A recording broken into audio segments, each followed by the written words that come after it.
Good morning. Good morning. Good morning. Good morning. I trust that we're having a good time in the Lord this morning. Amen. So we are in the fourth week of our 6-part sermon series on wilderness times. Our wilderness times are very significant in our lives and in our faith walk. For this reason, we should openly accept and embrace our wilderness times. So at this moment, I want you to do something a little bit different. You know, I like for you to be active, and you always get something from me every week, something different. So I want you to look at your neighbor on your left and say, neighbor. Neighbor. Now, look at your neighbor on your left and say, neighbor. I truly accept my wilderness times.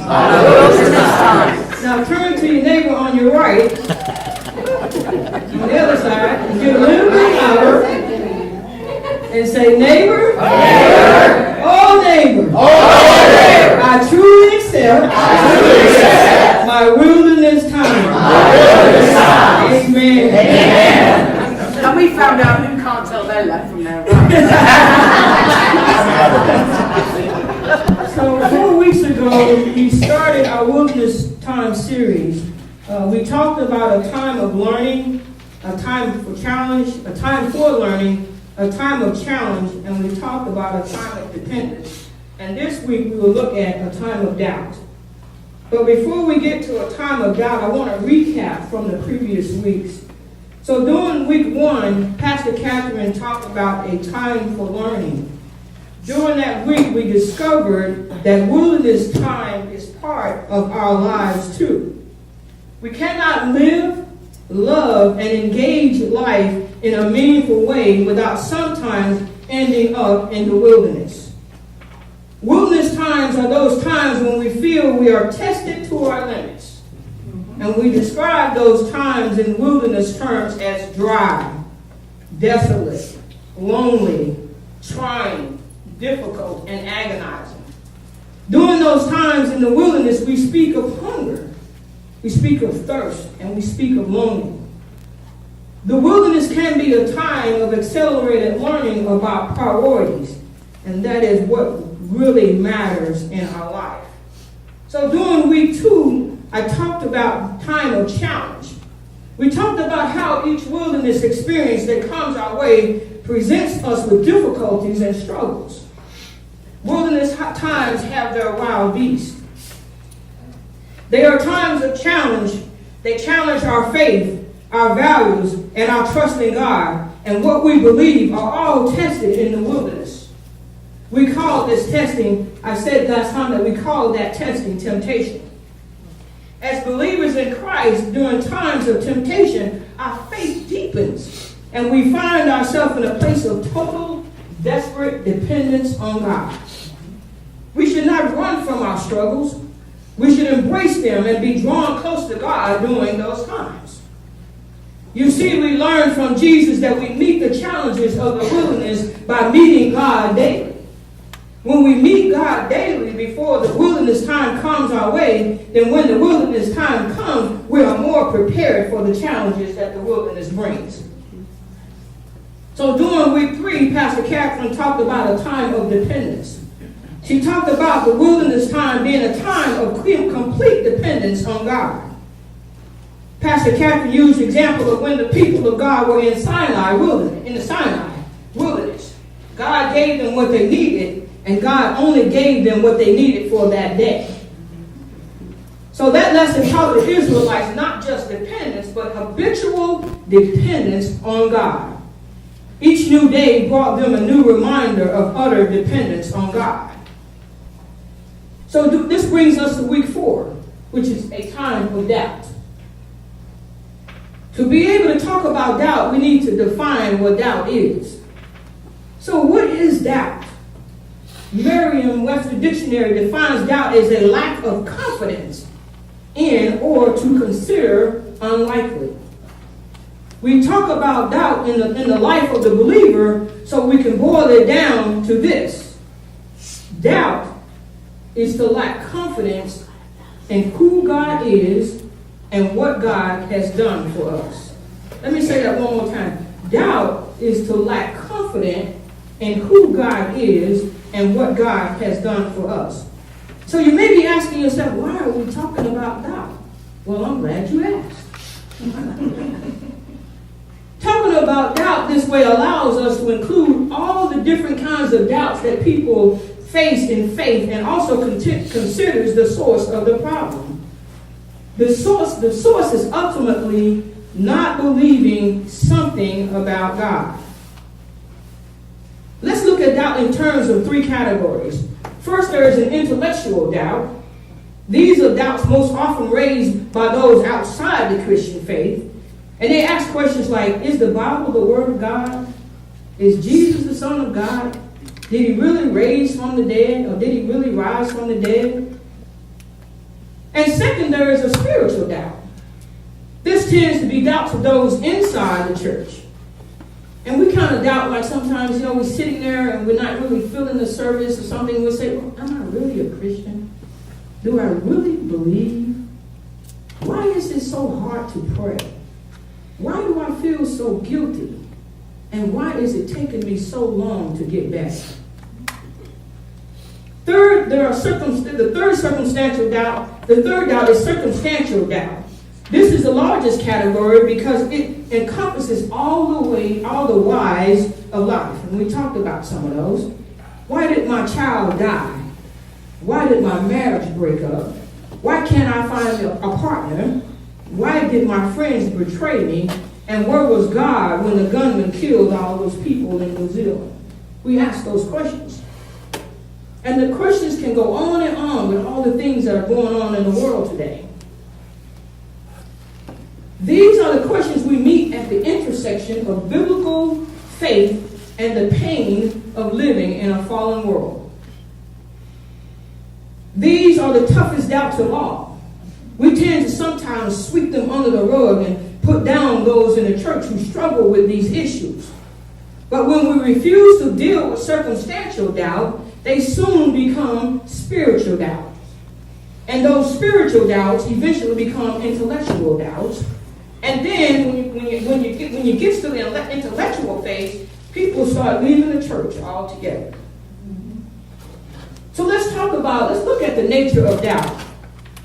As we approach this topic, there are several things we need to understand. Right up front, we need to understand these things.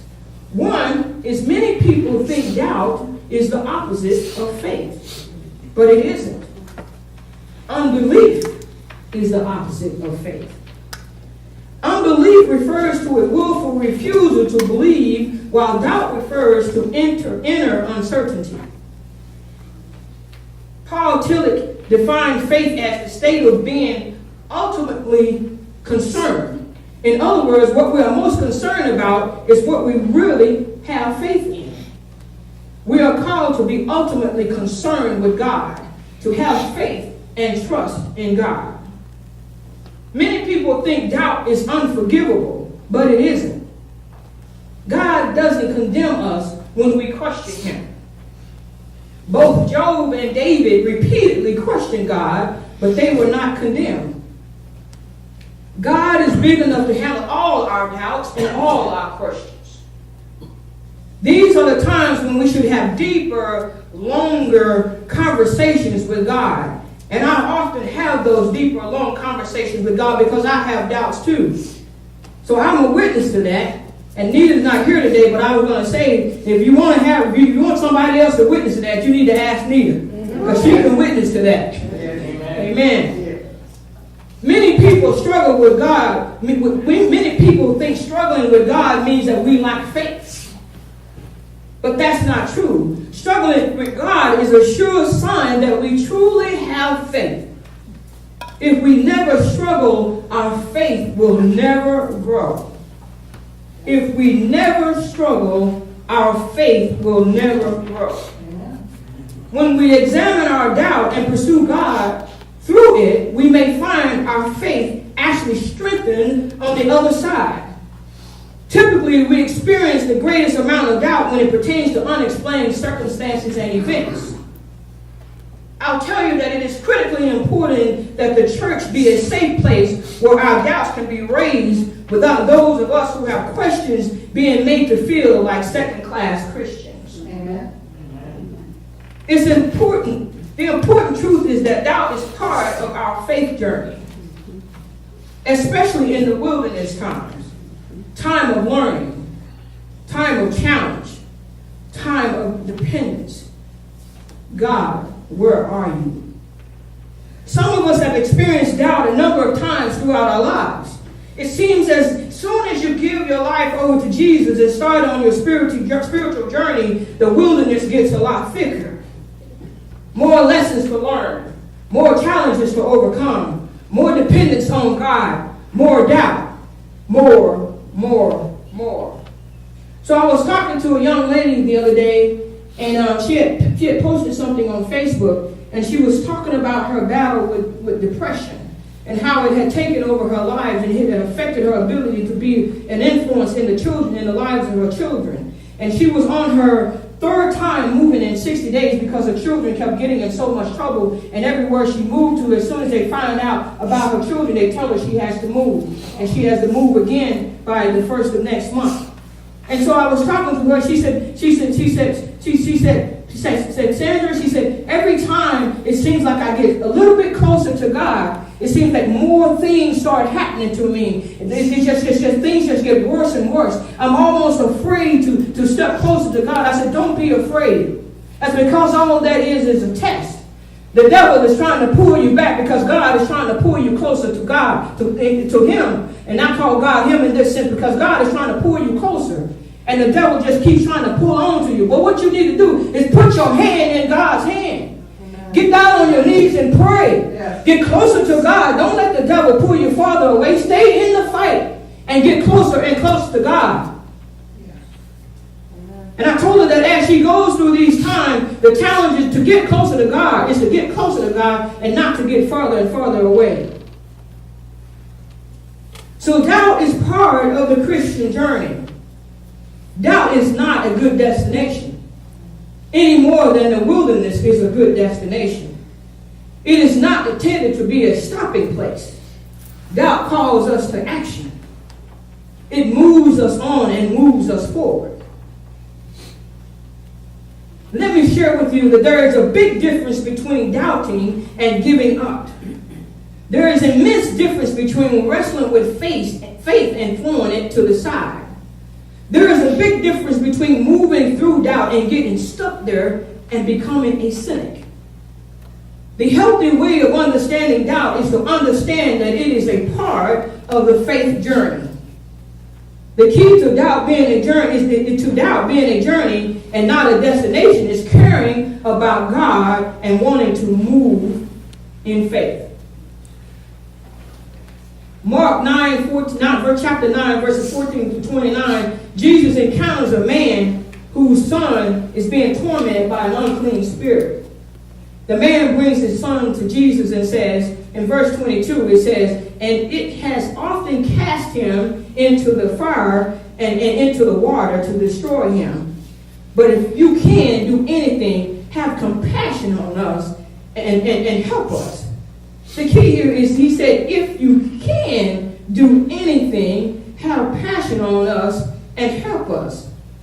And Jesus said to him, if you can. He says, all things are possible for the ones who believe. Immediately the father and the child cried out and said, I believe, help me in my unbelief. Even in his doubt and unbelief, Jesus rebuked the spirit. The apparent contradiction in the sentence is what makes it so powerful. The man believes but understands the doubt within him, which is why he needs help with his unbelief. Let me say that again. The man believes but understands the doubt within him, which is why he needs help with his unbelief. The relationship between faith and doubt is identical to this. I believe, help me with my unbelief.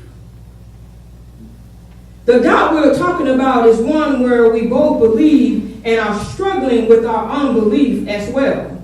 For instance, I believe that Jesus died on the cross.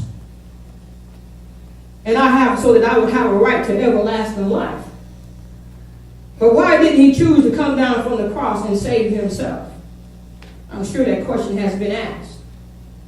I believe that with God all things are possible.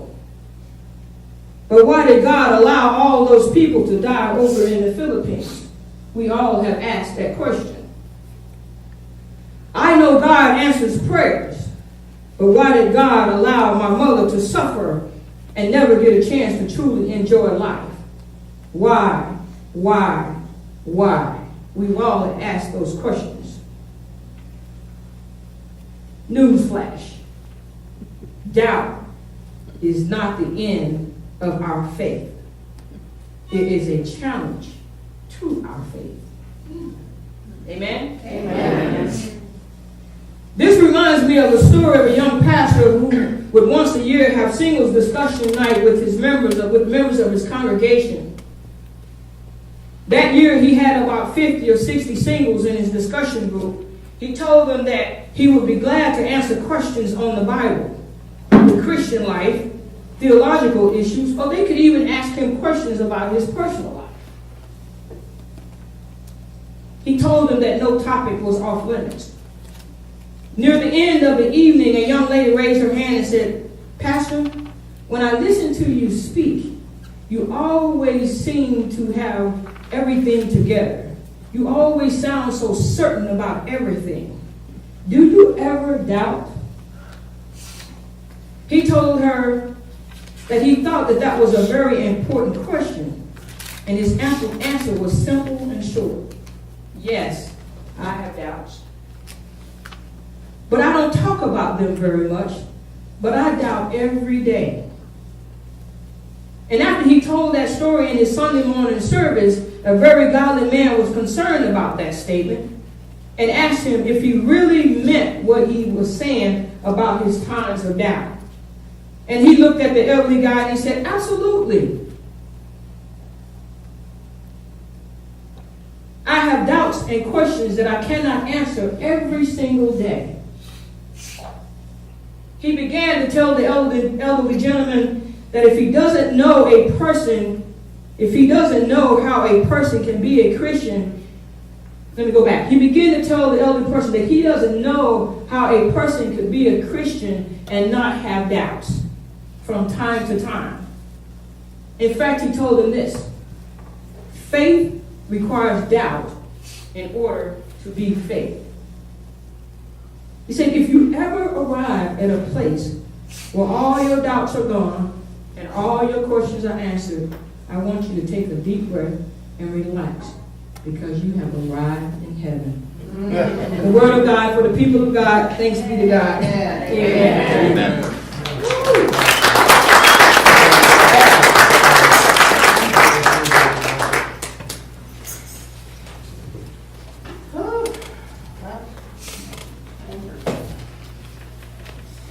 Again, just like the series we've been going through, our bank account is in the wilderness.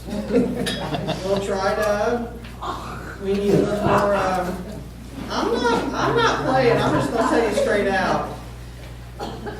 We need to open up some wallets and give until it hurts. And I know it's hard. It's hard. Lord have mercy. I'm going through it myself, but we really need to have an operating budget. We really do. We've got to keep the lights on. We've got to keep our pastor paid. We've got so many things that we've got to do, and we absolutely need a very good offering every week. So I'm asking you to prayerfully consider your finances and consider what you believe in your church and how much you love your church, and just see what you can come up with. So I ask the ushers to come forward, and we're going to sing Majesty.